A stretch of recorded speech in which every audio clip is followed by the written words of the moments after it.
नमस्कार, दृष्टी न्यूजमध्ये आपल्या सर्वांचं स्वागत आहे. डहाणू तालुक्यातील काचा परिसरात घडलेल्या अल्पवयीन मुलीवरील अत्याचाराच्या घटनेनंतर राजकीय वातावरण तापलं आहे. या पार्श्वभूमीवर रोहित पवार यांनी पीडित कुटुंबियांची भेट घेत त्यांच्या भावना जाणून घेतल्या. यावेळी त्यांनी कुटुंबियांना धीर देत या घटनेचा तीव्र शब्दात निषेध व्यक्त केला.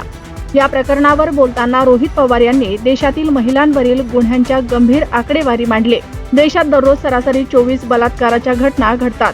पॉस्को अंतर्गत सुमारे 13,000 प्रकरणे नोंदवली जातात, तर वर्षभरात सुमारे 50,000 विनयभंगाच्या घटना घडतात. तसेच 1.5 लाख महिलांच्या बेपत्ता होण्याच्या केसेस प्रलंबित आहेत, असे त्यांनी सांगितले. चाकण, बीड, गोंदिया, बारामती, बदलापूर आणि मावळ येथील घटनांचा उल्लेख करत त्यांनी कायदा व सुव्यवस्थेवर प्रश्नचिन्ह उपस्थित केले. अनेक प्रकरणांमध्ये 90 दिवसाच्या आत चार्जशीट दाखल होत नसल्याबद्दल त्यांनी नाराजी व्यक्त केली. अशा गुन्ह्यांना आळा घालण्यासाठी कठोर आणि सक्तीचा कायदा आणण्याची गरज असल्याचे त्यांनी स्पष्ट केले. महाविकास आघाडीच्या माध्यमातून प्रयत्न सुरू असल्याचे सांगत केंद्र सरकारने अद्याप कायदा मंजूर न केल्याबद्दल त्यांनी खंत व्यक्त केली. दरम्यान या घटनेमुळे परिसरात संतापाचे वातावरण असून महिलांच्या सुरक्षेचा प्रश्न पुन्हा एकदा ऐरणीवर आला आहे.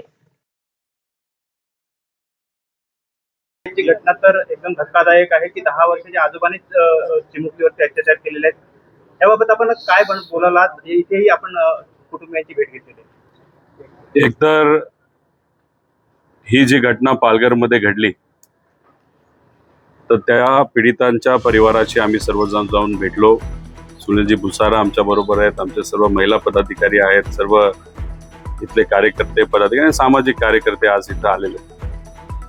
खरं तर ही घटना काल आणि परवाच्या मध्यरात्री ती घडली आणि काल संध्याकाळी म्हणजे ही घडली खरं तर आपल्या डहाणू तालुक्यामध्ये. पण हे जे काही परिवार आहे, कुटुंब आहे, हे पालघर तालुक्याचं आहे.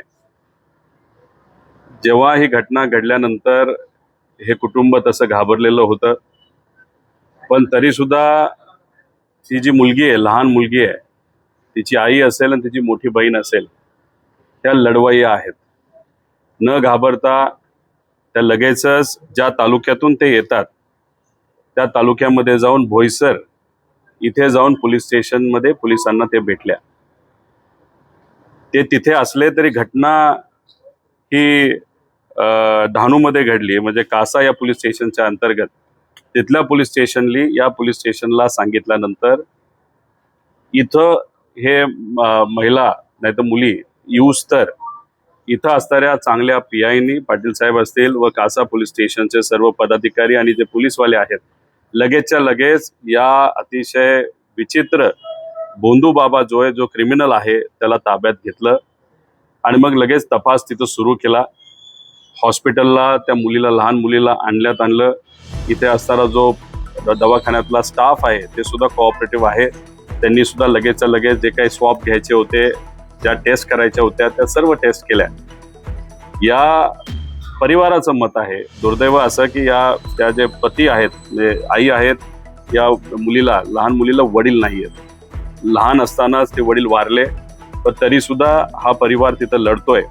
त्यांचं एवढंच मत आहे की हे जो काही नराधमाने तिथं अत्याचार केलेला आहे, हा जो बोंधू बाबा आहे, त्याला मोठी मुलं आहेत. आणि काल इथं मोठा मुलगा जेव्हा कपडे घेऊन आला होता तो वेगळ्या दृष्टिकोनातून नाही तर घाबरवण्याच्या दृष्टीने त्या मुलींकडे तिथं तो बघत होता. त्यामुळे पोलिसांना आम्ही विनंती केलेली आहे की कुठेही काही झालं तर कुणी धमकवलं नाही पाहिजे. या मुलींना प्रोटेक्शन त्या ठिकाणी तुम्ही द्या आणि त्यांनी तिथं मान्य केलेलं आहे. पण आता आमचं एवढंच मत आहे की ही घटना घडली, पण या महाराष्ट्रामध्ये दिवसाला 24 बलात्कार त्या ठिकाणी होत आहेत. आता म्हणजे तासाला 1 बलात्कार तिथं दुर्दैवाने होत आहे. आणि पॉस्कोच्या केसेस जर आपण बघितलं तर या महाराष्ट्रामध्ये 13,000 पेक्षा जास्त केसेस 2025 मध्ये झालेल्या आहेत. म्हणजे आत्ता मी तुमच्याशी बोलतोय तर 5-6 केसेस आता एका तासामध्ये तिथं झाल्या असतील. त्याच्याच बरोबर 50,000 पेक्षा जास्त विनयभंग नाही तर महिलांवरच्या अत्याचारच्या केसेस 2025 मध्ये एका वर्षात तिथं या महाराष्ट्रामध्ये झालेल्या आहेत. त्याच्याच बरोबर महिला आणि मुली या गायब होण्याचं प्रकरण बघितलं तर 1.5 लाखापेक्षा जास्त आहे. त्यातल्या काही सापडल्या. 30,000 अशा महिला एका वर्षामध्ये, त्यांचा अजून काही आता पत्ता तिथं नाही. त्यामुळे आपल्या या पुरोगामी महाराष्ट्रामध्ये, संतांच्या विचाराच्या महाराष्ट्रामध्ये, महामानवांच्या महाराष्ट्रामध्ये, जिथं आपल्याला सगळ्यांनी शिकवलेलं आहे की महिलांचा मान सन्मान हा ठेवला पाहिजे, याच आपल्या महाराष्ट्रामध्ये अशा पद्धतीने अत्याचार होत असेल तर ते दुर्दैवी आहे. त्यामुळे महाविकास आघाडी सरकार असताना एक शक्ती कायदा आणावा यासाठी सगळ्यांनीच सकारात्मक मतदान केलं होतं. एक कायदा पास झाला होता आपल्या या महाराष्ट्रामध्ये आणि काही वेळापूर्वी इथं गोरेताई आल्या होत्या. त्या सुद्धा अपर हाऊसमध्ये म्हणजे विधान परिषदेमध्ये उपसभापती होते, त्यावेळेस सभापती नव्हते. उपसभापती असताना त्यांनी सुद्धा तो कायदा पास केलेला आहे.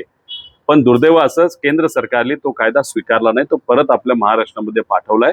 त्यामुळे आमची मागणी आहे पुढच्या काही दिवसातच एक स्पेशल सेशन हे महाराष्ट्र सरकारने घेण्यात यावं आणि त्याच्यात हा जो कायदा आहे शक्ती कायदा तिथं पास व्हावा अशी सरकारला त्या ठिकाणी आम्ही विनंती करतो.